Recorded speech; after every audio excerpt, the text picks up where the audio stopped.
Bob was the sunshine. Very set on family. Honest man. He always called me Bright Eyes every time he saw me. Great father, wonderful husband. He loved his grandchildren. You felt that love from Bob Mintz, and he was like that with everybody. He comes from a huge family of 13 brothers and sisters. They didn't have a lot, so if they wanted what they wanted, they had to go out and make their own money. I think that gave him the drive that he needed to become successful. He was definitely a joker, and the majority of his jokes were corny, especially to us, because we heard him, it was the same recycled jokes over and over again. First time I met Bob Mintz was early in my career in 1985. He had his own reasons for seeing me, which I found out later.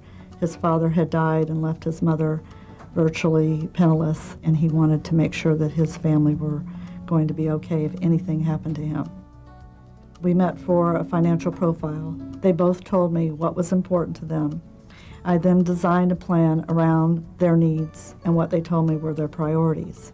And that included disability insurance, life insurance, retirement planning, qualified plans through the business, making sure that his will and trusts were done.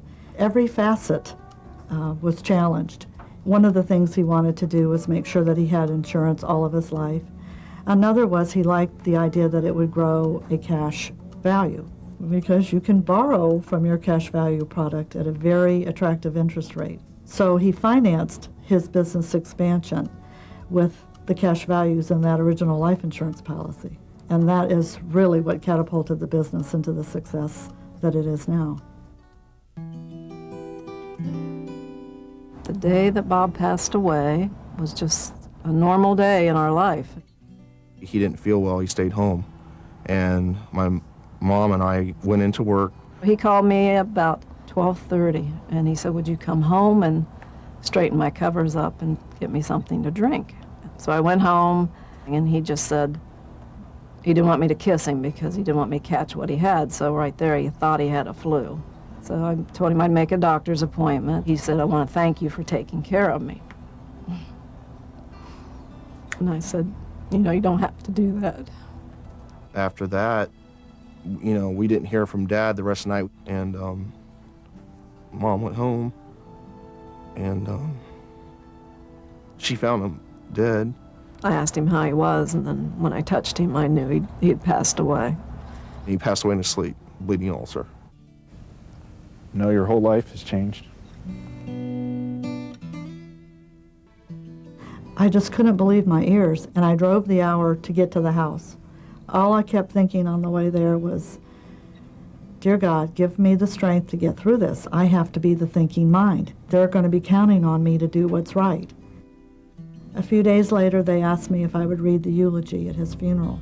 And I got through it okay until the priest read a letter about all the charitable giving that Bob had done. It just overwhelmed me that this man, who I call the kindest man I've ever met, had done so much more and never told a soul. The life insurance really helped my mother. It's helped me to relax and travel and just not go crazy. Even though my dad is gone, I know that he's still providing for us. He set things in motion that will take care of us for a long time to come. Having a good, sound financial plan with somebody that you respect and trust is the ultimate peace of mind.